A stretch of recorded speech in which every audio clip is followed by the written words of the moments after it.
أوجب الله تعالى على المؤمنين أن يتناصروا مثل المؤمنين في توادهم وتراحمهم وتعاطفهم كمثل الجسد الواحد، إن اشتكى منه عضو تداعى له سائر الجسد بالسهر والحمى. إن اشتكت سوريا تداعى لها سائر الجسد، وإن اشتكت مصر أو ليبيا أو تونس أو غيرها تداعى لها سائر الجسد بالسهر والحمى، يحرصون على صلاحها وعلى رفع الظلم عن أهلها. ما من مؤمن يخذل مؤمنا في موطن يجب فيه نصرته إلا خذله الله في موطن يحب فيه نصرته. المسلم أخو المسلم لا يخذله ولا يظلمه، بحسب امرئ من الشر أن يحقر أخاه المسلم. أيها المسلمون، إن بلاد الشام هي حاضرة الإسلام، وقدرها الوحيد هي أن تحيا بالإسلام. ولم نعلم خلال السنوات الماضيات نظاما عربيا أعظم إكراما من النظام الذي حكم في سوريا، ولم تجتمع بلايا في نظام سياسي كما اجتمعت فيه، ولم يخن الإسلام والعروبة أحد كخيانته. وها هي اليوم خيانات 40 سنة مضت يحكم فيها الشام، ذلك الطاغية مع الطاغية الذي سبقه وهو أبوه، يحكمون شعبا أبيا بالحديد والنار بنظام الرعب وظلمة المخابرات، ويختمونها اليوم بل هذه الأيام بمجزرة، سواء على إخواننا في درعا أو في القامشري أو في دير الزور أو في غيرها من البلاد. ففي حلب قصة، وفي حماس بكاء، وفي كل مكان تجد أرملة ويتيما، والسجون قد امتلت من أولئك من طغيان بشار وزمرته الفجرة الذين معه. ويزداد العجب إلى الحد الذي يدع الحليم حيرانا، وهو يرى إخواننا في درعا وقد غلقت دونهم المساجد حتى اضطروا إلى أن يفتحوا كنيسة يجعلوها مستشفى لأجل أن يعالج فيه الذين يصابون خلال هذه الاشتباكات. ولقد اتصل بي بعضهم هذا الصباح وذكر بأن ذلك الطاغية قد أرسل جنده البارحة وقبضوا على عدد من خطباء الجمع، ثم أودعوهم في السجن ليبقى الناس إما من غير جمعة، وإما أن يصلوها ظهرا، وإما أن يبقوا بغير خطيب يدلهم على الخير والفلاح. وقد امتلأت البنايات هناك، امتلأت بقناصة من طائفته جاءوه من بلد مجاور له، يقنصون الأطفال والنساء والرجال، ولا يكاد أن يمر أحد إلا أصيب. بل وصل الأمر بهم حتى من لم يرضى أن يقتل من جنده من الجنود الذين معه، من خاف الله وعظمه وأبى أن يقتل الناس الأبرياء فإنه يقتل مباشرة. حتى حدثني بعض أهل درعا بأنهم رأوا مئات الجنود قتلى في الطرقات قتلهم أصحابهم وزملاؤهم. والله جل وعلا يقول: ومن يقتل مؤمنا متعمدا فجزاؤه جهنم خالدا فيها وغضب الله عليه ولعنه وأعد له عذابا عظيما. وقال عليه الصلاة والسلام لما جمع الناس في حجة الوداع وبين يديه مئات الناس بل عشرات الآلاف ممن اجتمعوا من كل فج عميق، وإذا به عليه الصلاة والسلام يصرخ خطيبا في هؤلاء جميعا مبلغا مبينا يقول لهم: ألا إن دماءكم وأموالكم وأعراضكم حرام عليكم كحرمة يومكم هذا في شهركم هذا في بلدكم هذا، ألا هل بلغت؟ قالوا بلى. قال: اللهم فاشهد اللهم فاشهد اللهم فاشهد. وقال عليه الصلاة والسلام: لا ترجعوا بعدي كفارا يضرب بعضكم رقاب بعض. وقال عليه الصلاة والسلام فيما رواه أبو داود: كل ذنب عسى الله أن يغفره إلا من مات مشركا أو مؤمن قتل مؤمنا متعمدا. ثم قال: ومن قتل مؤمنا فاغتبط بقتله لم يقبل الله منه صرفا ولا عدلا، لم يقبل الله منه صرفا ولا عدلا. رواه أبو داود. وعند ابن ماجة قال عليه الصلاة والسلام: لزوال الدنيا أهون عند الله تعالى من قتل مؤمن بغير حق. وقال عليه الصلاة والسلام فيما رواه الترمذي: لو أن أهل السماء وأهل الأرض اشتركوا في دم مؤمن لأكبهم الله تعالى في النار، لأكبهم الله تعالى في النار. ولا تزال الجراح تسعب دما من المأساة التي قبل 30 سنة فعلها حافظ الأسد لما دخل على الناس بقواته بآلاف جنده في حماه، وجعل يذبحهم ذبح النعاس ويقتلهم قتلا في الطرقات وفي البيوت وفي غيرها. وإنك لتقرأوا القصص التي يسردها بعض من نجا لما كانوا أطفالا، إما اختبأوا في المقابر أو اختبأوا في أخبية البيوت ولبثوا أياما فيها حتى كادوا أن يهلكوا. لما تقرأوا اليوم قصصهم لا تستطيع والله أن تكمل القصة، بل تتذكر ما فعله التتار أيام هولاكو لما دخلوا واستباحوا بغداد، حتى قتلوا الناس تقتيلا، وبكى على الإسلام أعداه اليهود كذا المجوس وعابد الصلباني، وجعلوا يقتلون الناس فيها قتلا، حتى أرسل شيخنا رحمه الله تعالى شيخ بن باز من عام 82 ميلادي، أرسل إلى ذلك الطاغية بنصيحة يقول لماذا تقتل المسلمين، لماذا تفعل بهم مثل ذلك، ويحذره وينذره من غضب الله تعالى وما يصيبه به. وأذكر أني قبل 20 سنة سمعت شريطا للشيخ أحمد القطار رحمه الله تعالى مما وفقه الله تعالى وحفظه، مما قال فيه أنه خطب خطبة عن أحوال سوريا أيام حافظ الأسد، ثم قال في أثنائها أرسلت أخواتنا المسلمات القابعات في سجون طاغوت الشام رسالة هربت يقولن فيها يا إخواننا دمروا السجن علينا، لقد حملنا من الجنود ونحن في الأشهر الأخيرة. ثم جعل الشيخ يبكي في خطبته، وكأني والله أسمعه هذه اللحظة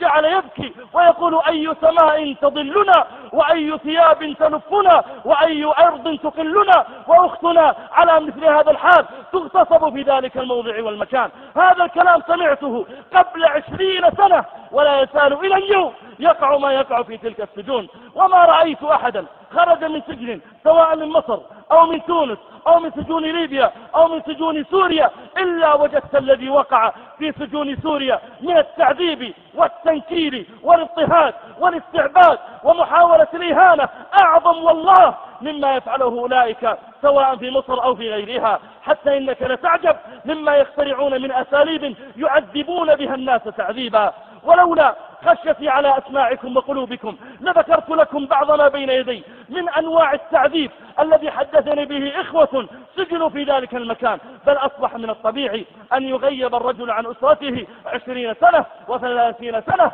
و40 سنة، ثم يبقى أهله لا يدرون أحي هو أو ميت. وقد رأيت شخصا قبل 2 أو 3 في المطار، أخ من سوريا ويعمل في السعودية، فسألته عن أحواله وعن أبيه وأمه، فقال يا شيخ أما أبي فأنا منذ ولدت لم أره منذ 38 سنة وهو في السجن، لا ندري هل هو حي أو ميت. أي طغيان هذا، أي ظلم يفعله ذلك الظالم ذلك الطاغية وزمرته، أي استعباد للعباد مما لم يفعله غيره. أتحدى أن تجد في تلك السجون رجلا من اليهود قد عذبه أو قد قبض عليه، ممن يعبثون اليوم بالجولان التي سلمها لهم أبوه ثم تنازله عنها قبل 11 سنة مضت. إذا تأملت في حاله وجدت أنه يظلم كل هذا الظلم ولا يكاد أن يصيب ظلمه إلا إخواننا من العباد والصالحين. طاغ تمرس في إهانة شعبه وأراد فيهم كل فعل منكر، كم عالم ألقاه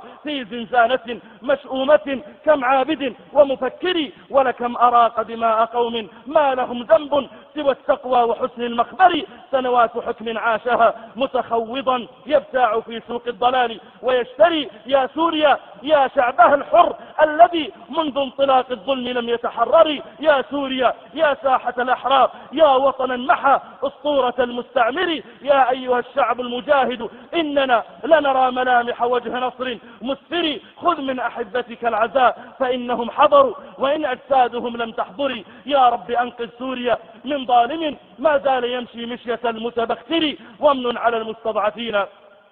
بساعة يلقون فيها النصر دون تأخر. نعم إن فرعون علا في الأرض وجعل أهلها شيعا يستضعف طائفة منهم يذبح أبناءهم ويستحيي نساءهم إنه كان من المفسدين. فرعون الظالم الأول لا يزاله له إلى اليوم أشباه ممن يقارنونه وينافسونه في ظلمه وفي استعباد الناس. هذا الخبيث لا يزال يكذب على العرب ويتغنى بالعروبة، ونحن لم نسمع يوما طلقة أطلقها على جيرانه من اليهود. مهما فعلوا بغزة، مهما انتهكوا، مهما سلبوا، مهما يسموا، لم نسمع يوما بطلقة أطلقت من عنده على أولئك اليهود،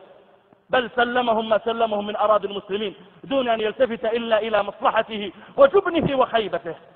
وحاول أن يجعل أهل سوريا شيعا، حاول أن يفرق الصف هناك، فالكل هناك سائر في سوريا، سواء أهل السنة أو الشيعة أو النصارى أو النصيرية والعلويون أو غيرهم، الكل سائر ضد هذا الظالم الطاغية. فيحاول الخبيث اليوم أن يزرع بينهم الفتن لأجل أن يشتغل بعضهم ببعض، كما قال الله تعالى عن فرعون: وجعل أهلها شيعا يستضعف طائفة منهم يذبح أبناءهم ويستحيي نساءهم. أيها المسلمون، إن أحوال إخواننا هناك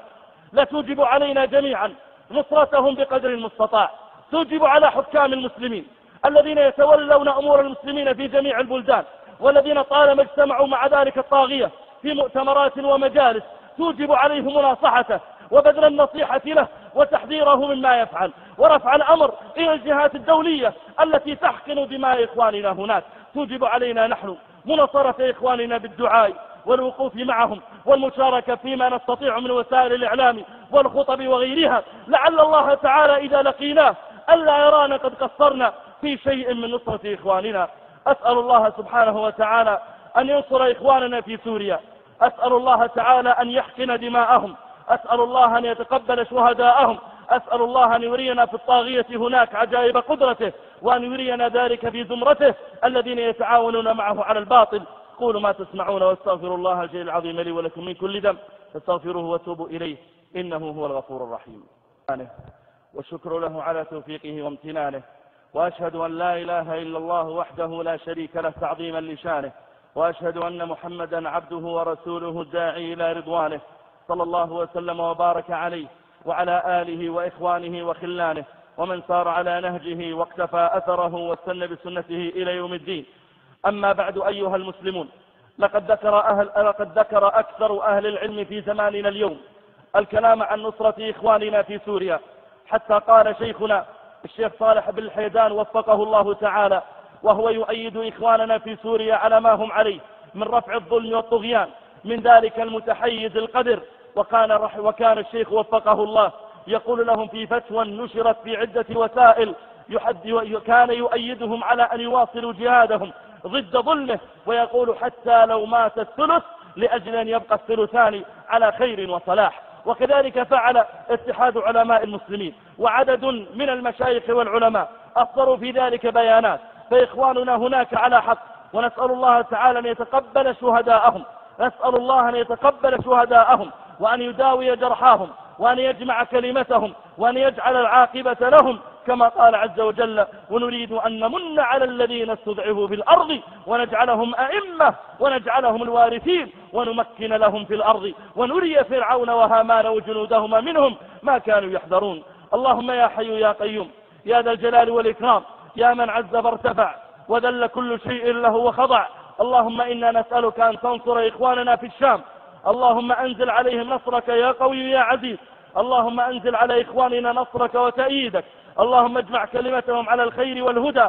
يا حي يا قيوم، اللهم اشف مرضاهم، اللهم أطعم جوعاهم، اللهم اجمع كلمتهم، اللهم رد كيد الباغين في نحورهم، اللهم أرنا عجائب قدرتك في طاغوت الشام، اللهم لا ترفع له راية، اللهم اجعله لمن خلفه آية، اللهم مزق ملكه وفرق جمعه وشتت شمله، اللهم واجعله عبرة للمعتبرين وآية للمتبصرين يا قوي يا عزيز، اللهم انصر إخواننا المجاهدين في كل مكان يا حي يا قيوم، اللهم اجمع كلمتهم في اليمن على الخير والهدى، اللهم اجمع كلمتهم في اليمن على الخير والهدى، اللهم ول عليهم خيارهم وابعد عنهم شرارهم يا حي يا قيوم، اللهم ونسألك لإخواننا في تونس وفي مصر وفي ليبيا أن تجمع كلمتهم على الخير والهدى يا حي يا قيوم يا رب العالمين، اللهم وانصر المجاهدين في سبيلك في كل مكان، اللهم تقبل شهداءهم وارفع قدرهم وطيب نزلهم يا ذا الجلال والإكرام، اللهم صل على محمد وعلى آل محمد